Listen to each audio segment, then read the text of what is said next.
இதுவரை எந்த மார்க்க மேடைகளையும் என்னுடைய தனிப்பட்ட வாழ்வை பேசியதற்கு நான் பயன்படுத்தியதில்லை.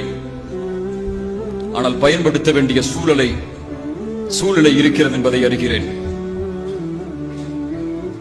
23 வயது இருக்கும் எனக்கு இந்த அழைப்பு பணியில் நுழையும் போது சிறிய பிள்ளை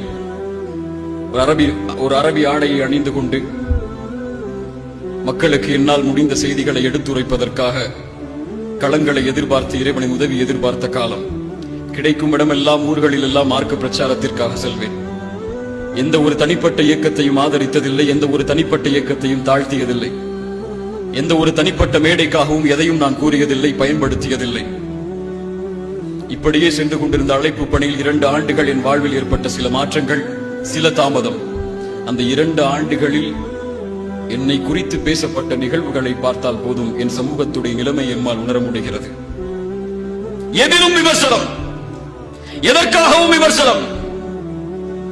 அவர் என்ன மொபைல் வைத்திருக்கிறார், என்ன ஆடை அணிகிறார், எந்த ஆடை எப்படி அணிகிறார், வியாபாரத்தில் என்ன செய்கிறார், தனிப்பட்ட வாழ்வில் என்ன செய்கிறார், 2 வருடம் ஏன் அவர் இல்லை, அவருடைய குடும்ப வாழ்வில் என்ன பிரச்சனை, அவருடைய சொந்த வாழ்வில் என்ன பிரச்சனை, என்ன செய்தார், என்ன செய்து கொண்டிருக்கிறார். ஒவ்வொருவரும் எழுதக்கூடிய எழுத்துக்களை பார்க்கும் போது கொஞ்சம் கவலை வருகிறது. இந்த சமூகத்திற்காகவா நான் உழைத்தேன் என்று. இல்ல மாஷா அல்லாஹ், அல்லாஹ் பாதுகாத்தவர்களை தவிர. கண்ணியத்துக்குரியவர்களே, நான் சம்பந்தப்பட்டிருக்கிறேன் என்பதற்காக இதை சொல்லவில்லை. இது போன்று எத்தனையோ மனிதர்கள் பாதிக்கப்படுகிறார்கள். நம்மால், நம்முடைய நாவுகளால் மனம் வலிக்கிறது.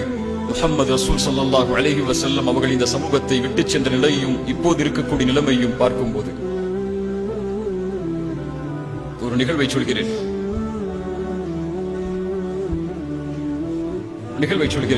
அதற்கு முன்னால் இது போன்ற விமர்சனங்கள் யாரால் பேசப்பட்டதோ, என் தனிப்பட்ட வாழ்வை பற்றி, என் வாழ்வில் இருக்கக்கூடிய பிரச்சனைகளை பற்றி, அவர்கள் யாராக இருந்தாலும் என் மீது நல்லெண்ணம் கொண்டு இதுவரை அதிலிருந்து விலகி இருந்தவர்களுக்கு அல்லாஹ் அருள் செய்வானாக.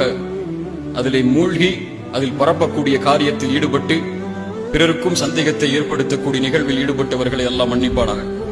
அவர்களுக்கு மன்னிப்புதான் என் புறத்திலிருந்து என்னால் செய்ய முடிகின்ற ஒன்று. நான் மன்னிச்சுட்டு தான் சொல்றேன், மன்னிச்சேன்.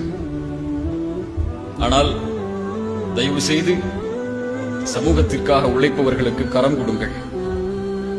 அவர்களை எப்படி அழிக்க வேண்டும் என்று திட்டம் தீட்டாதீர்கள். அல்லாஹ் பாதுகாப்பானாக. எந்த விமர்சனம் வந்தாலும் அதில் தெளிவு பெறாமல் பிறருக்கு எடுத்து வைக்காதீர்கள்.